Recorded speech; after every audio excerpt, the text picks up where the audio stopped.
یہ باب ما جاء فی ذمۃ اللہ بذمۃ نبی صلی اللہ علیہ وسلم، اللہ تعالیٰ کا ذمہ، اللہ تعالیٰ کا عہد، اس کی کیا حیثیت ہے؟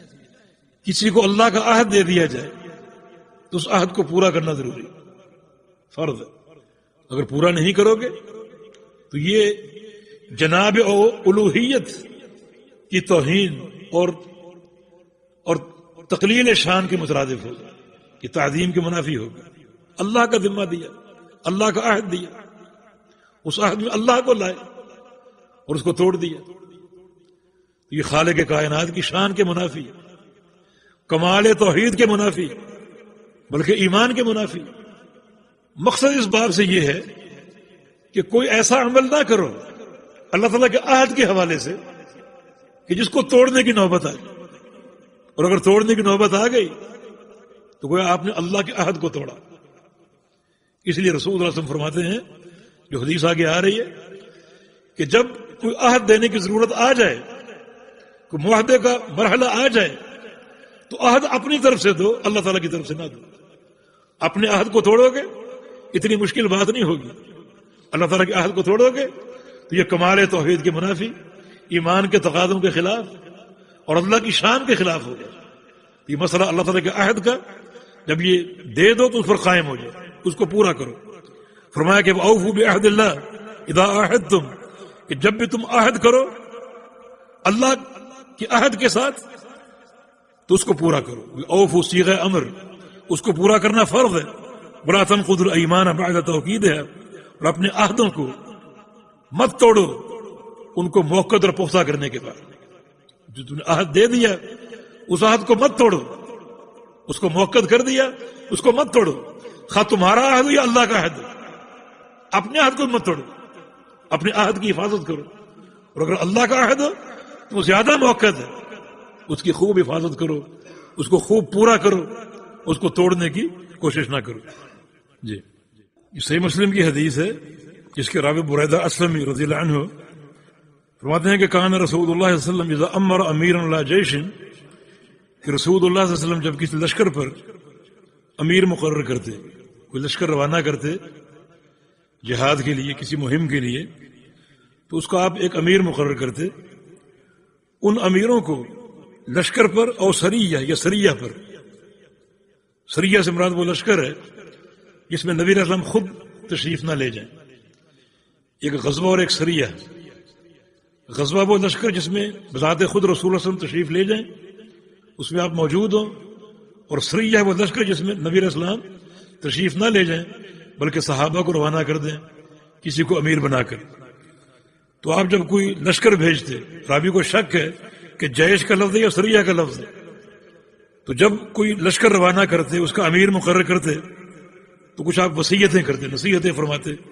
تو اوصاہ بتقوی اللہ تعالی، اللہ کے تقوی کی وصیت کرتے، اللہ تعالیٰ کے تقوی کی وصیت کرتے کہ پورے سفر میں اللہ کا خوف اور تقوی تمہارے دامن گیر رہے، تقوی پر قائم رہنا۔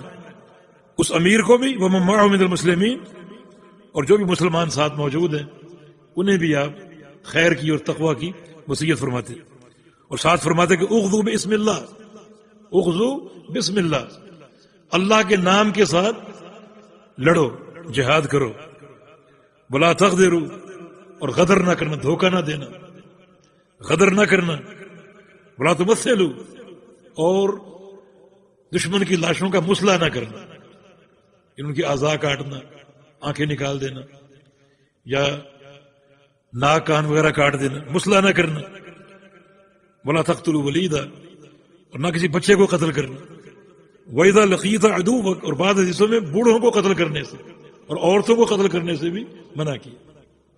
یہ اسلام کی وسعت اور سماحت کہ کتنا رحمت کا یہ پیامبر ہے۔ اگر یہ بوڑھے عورتیں خود لڑائی میں شریک ہوں پھر ان کو مار سکتے ہیں، لیکن اگر وہ شریک نہیں ہے تو ان کو قتل کرنے کی ضرورت نہیں ہے۔ وَإِذَا لَقِيتَ عَدُوَّكَ مِنَ الْمُشْرِكِينَ، اور جب تم دشمن سے ملو، مد بھیڑ ہو، تو قتال سے قبل فَادْعُهُمْ إِلَى ثَلَاثِ خِصَالٍ، ان کو دعوت دو 3 خصلتوں کی، 3 کاموں کی۔ خصال کہا یا خلال کہا، دونوں کا معنی ایک ہے۔ 3 امور کی دعوت دو، فَأَيَّتَهُنَّ مَا أَجَابُوكَ فَاقْبَلْ مِنْهُمْ، ان میں سے جو قبول کر لیں، موافقت کر لیں، تم وہ ان سے قبول کر لو، اس کے مطابق ان سے معاملہ کرو۔ وَكُفَّ عَنْهُمْ، اور جب ان 3 میں سے کوئی بات وہ قبول کر لیں، پھر اسے لڑائی نہیں کرنی، پھر باز آ جاؤ ان سے قتال سے۔ ثُمَّ ادْعُ مِنَ الْإِسْلَامِ، پہلا امر کیا ہے؟ انہیں اسلام کی دعوت دو، توحید کی دعوت دو۔ یہ بات پہلے گزر چکی، الدعوت قبل القتال، قتال سے قبل بھی دعوت توحید ہے، اور یہ توحید کی اہمیت کی دلیل۔ فَإِنْ أَجَابُوكَ فَاقْبَلْهُ مِنْهُمْ، اگر وہ اس دعوت کو قبول کر لیں اور لا الہ الا اللہ کی گواہی دے دیں تو پھر ان سے قبول کر لو ان کی گواہی، اور لڑائی سے موقوف ہو جاؤ، بعد آ جاؤ۔ ثُمَّ ادْعُهُمْ إِلَى التَّحَوُّلِ مِنْ دَارِهِمْ إِلَى دَارِ الْمُهَاجِرِينَ، اسلام کی دعوت اگر قبول کر لیں تو ان کو دوسری دعوت یہ دو کہ اپنے علاقے چھوڑ دو اور مہاجرین کے علاقوں میں آ جاؤ، ہجرت کرو مدینہ کی طرف۔ اس وقت مدینہ کی ہجرت فرض تھی، ہجرت مدینہ کرو، اپنے علاقے چھوڑ دو اور دار مہاجرین میں آ جاؤ۔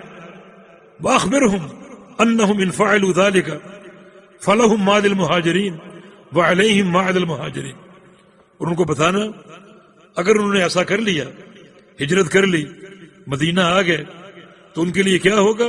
وہ سارے حقوق ہوں گے جو مہاجرین کو حاصل ہے۔ وَعَلَيْهِمْ مَا عَلَى الْمُهَاجِرِينَ، اور جو چیزیں مہاجرین کے برخلاف ہیں، ان کے نقصان کی ہیں، وہ نقصان تم پر بھی ہوں گے، یعنی نفع نقصان میں شریک ہوگے۔ جو چیز مہاجرین کے لیے مفید ہے وہ فائدہ تمہیں بھی پہنچے گا، جو ان کے لیے نقصان دہ ہے وہ نقصان تمہیں بھی لاحق ہوگا، کیونکہ تم ہجرت کر کے آ گئے اور مہاجرین میں شمار اور شامل ہو گئے۔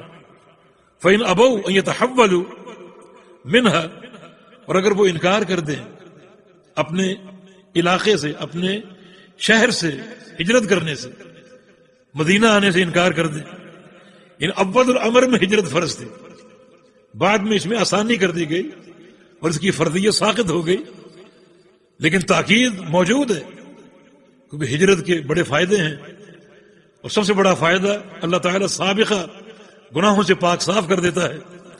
تو اگر وہ انکار کر دیں آنے سے، ہجرت کرنے سے، تو پھر فَأَخْبِرْهُمْ أَنَّهُمْ يَكُونُونَ كَأَعْرَابِ الْمُسْلِمِينَ، پھر ان کو بتانا کہ تمہاری حیثیت جو ہے وہ عرابیوں کی طرح ہے، یعنی وہ لوگ جو مدینہ کے اطراف میں رہتے ہیں، عرابی دیہاتی، پھر تم ان کے حکم میں ہوگے۔ ان کا حکم کیا ہے؟ یجری علیہم حکم اللہ تعالی، ان پر اللہ کا حکم جاری ہے، اور وہ کیا؟ بلا یکون لہم فی الغنیمۃ والفیء شیء، کہ مال غنیمت میں اور مال فیء میں ان کا کوئی حصہ نہیں ہوگا۔ مہاجرین کے لیے تو ہے، لیکن جو اطراف مدینہ میں لوگ مقیم ہیں اور مدینہ منتقل نہیں ہوتے اور عرابی قرار پاتے ہیں، ان کے لیے مال غنیمت اور مال فیء میں کوئی حصہ نہیں ہے۔ مال غنیمت وہ مال ہے جو لڑنے کے بعد حاصل ہو، اور مال فیء وہ مال ہے جو لڑائی کے بغیر حاصل ہو جائے، لڑے بغیر کفار چھوڑ کے بھاگ جائیں، اس پر ہمارا قبضہ ہو جائے، وہ مال فیء کہلاتا ہے، اور اگر لڑنے کے بعد حاصل ہو تو وہ مال غنیمت کہلاتا ہے۔ تو اگر ہجرت نہیں کریں گے، اپنے علاقوں میں مقیم رہیں گے، تو تمہارا شمار پھر اعراب جیسا ہوگا جو اطراف مدینہ میں مقیم ہے، اور وہ مال غنیمت اور مال فیء میں شریک نہیں ہے۔ ہاں اگر تم لوگ جہاد کرو تو پھر تمہارا حصہ موجود ہوگا، تمہیں جہاد کی خبر ہو اور تم آ جاؤ اور جہاد میں شامل ہو جاؤ، پھر مال غنیمت اور مال فیء میں تمہارا حصہ موجود ہوگا۔ فَإِنْهُمْ أَبَوْا فَاسْأَلْهُمْ الْجِزْيَةَ، اگر اسلام قبول کرنے سے انکار کر دیں تو ان سے جزیے کا سوال کرو کہ تم پر جزیہ فرض، پھر جزیہ ادا کرو، یعنی ایک ٹیکس کی ایک صورت وہ ادا کرو۔ فَإِنْهُمْ أَجَابُوكَ فَاقْبَلْ مِنْهُمْ، اگر جزیہ قبول کر لیں کہ ہم جزیہ دیں گے تو پھر ان سے قبول کر لو۔ وَكُفَّ عَنْهُمْ، اور ان سے لڑائی سے گریز کرو۔ فَإِنْهُمْ أَبَوْا فَاسْتَعِنْ بِاللَّهِ وَقَاتِلْهُمْ، اگر جزیہ دینے سے بھی انکار کر دیں تو اللہ کی مدد لیتے ہوئے، مدد طلب کرتے ہوئے ان سے قتال کرو، ان سے جہاد کرو۔ وَإِذَا حَاصَرْتَ أَهْلَ حِصْنٍ، اگر دوران جہاد آپ نے کسی قلعے کا محاصرہ کر لیا، کفار کی املاک کا محاصرہ کر لیا، فارادوک ان تجعل لهم ذمۃ اللہ وذمۃ نبیہ، اور وہ آپ سے اس خواہش کا اظہار کریں کہ آپ محاصرہ چھوڑ دیں اور اللہ اور اس کے رسول کے ذمے پر ہمیں لیں، کو عہد کر لیں، کو معاہدہ کر لیں، فلا تجعل لهم ذمۃ اللہ وذمۃ نبیہ، تو ان کو اللہ تعالیٰ اور اس کے نبی کا عہد نہ دینا، ولکن اجعل لهم ذمتک وذمۃ اصحابک، انہیں اپنا اور اپنے ساتھیوں کا عہد دینا، کوئی معاہدہ اگر کچھ شکل بنتی ہے تو اپنی طرف سے عہد دینا، اللہ اور اس کے رسول کا عہد نہ دینا۔ فإنکم ان تخفروا ذممکم وذمۃ اصحابکم احسن من ان تخفروا ذمۃ اللہ وذمۃ نبیہ، کیونکہ معاہدہ ٹوٹ بھی سکتا ہے، توڑنے کی نوبت آ سکتی کوئی، اور اگر معاہدہ توڑنے کی نوبت آ جائے تو تم اپنے معاہدے کو توڑو، یہ آسان ہے بنسبت اس کی کہ اللہ اور اس کے رسول کے معاہدے کو توڑو۔ اپنا معاہدہ توڑنا آسان ہے، اپنا ذمہ توڑنا آسان ہے، مگر اللہ اور اس کے رسول کا ذمہ اور عہد کو توڑنا مشکل ہوگا۔ اس میں دو قباحتیں ہیں، یعنی بہت سی قباحتوں میں دو قباحتیں بڑی اہم، ایک یہ کہ اگر اللہ اور اس کے رسول کے عہد کو توڑو گے تو اس میں اللہ کی شان اور اس کی تعظیم کے منافی ہو گئے، یہ اس کی تعظیم کے منافی ہو گئے۔ دوسرا یہ کہ کفار کے دلوں میں اسلام کی تصویر غلط بیٹھے گی، یہ کیسے مسلمان ہیں؟ اپنے رب کا انہوں نے ذمہ دیا، اپنے رب کا عہد دیا اور توڑ دیا، یہ کیسے مسلمان؟ اسلام کی کیا تعلیم ہے؟ تو اسلام کی تعلیم پر یہ ایک حملے کا موقع کفار کو ملے گا۔ اللہ تعالیٰ کی تعظیم میں کمی جو توحید کے منافی ہے، اور کفار کے لیے اسلام کی مشبوہ صورتحال تم پیش کرو گے اور ان کو ایک اعتراض کا موقع بنے گا۔ وَإِذَا حَاصَرْتَ أَهْلَ حِصْنٍ، جب تم کسی قلعے کا محاصرہ کرو، فَأَرَادُوكَ أَن تُنْزِلَهُمْ عَلَى حُكْمِ اللَّهِ فَلَا تُنْزِلْهُمْ عَلَى حُكْمِ اللَّهِ تَعَالَى، وہ تم سے چاہیں کہ تم ان کو اللہ کے حکم پر اتارو، یعنی اللہ کے حکم پر تم ان کو اتارو اور اللہ کے حکم پر جو چاہے فیصلہ کر دو، تو ان کو اللہ کا حکم مت دینا، اللہ کے حکم پر فیصلہ مت دینا، ولیکن انزلہم اللہ حکم کا، اپنے حکم پر ان کو اتارنا۔ فإنک لا تدری اتصیب فیہم حکم اللہ ام لا، کیونکہ آپ کو معلوم نہیں ہے کہ اس معاملے میں اللہ کا حکم تم بہتر طریقے سے جو ہے وہ سمجھ پاؤ گے اور دے پاؤ گے یا نہیں۔ اللہ کا حکم کیا تمہیں معلوم نہیں؟ جیسے رسول اللہ علیہ وسلم نے سعد کو بھیجا یہود سے معاہدے کے لیے، یہود اللہ کے حکم پر اترنے پر تیار ہو گیا تھا کہ جو فیصلہ کر دو ہمیں قبول ہے، جنگ نہ کرو ہم سے، ہمیں قتل نہ کرو، ہم جنگ سے بعد آئے، ہمیں جس حکم پر چاہو اتار لو۔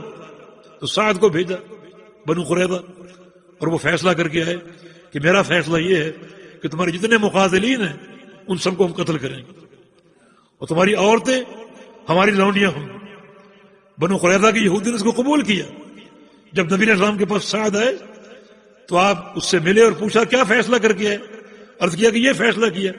فرمایا کہ اصبت فیم حکم اللہ کا فیصلہ بھی یہی تھا، یہ آپ نے تائید فرما دی، لیکن ممکن ہے بعض اوقات تم ان کو اتارو اللہ کے حکم پر اور اللہ کا فیصلہ وہ نہ ہو، اللہ کا حکم وہ نہ ہو، ایسی صورتحال میں ان کو اپنے فیصلے پر اتارو تاکہ کسی غلطی سے تم محفوظ رہ سکو۔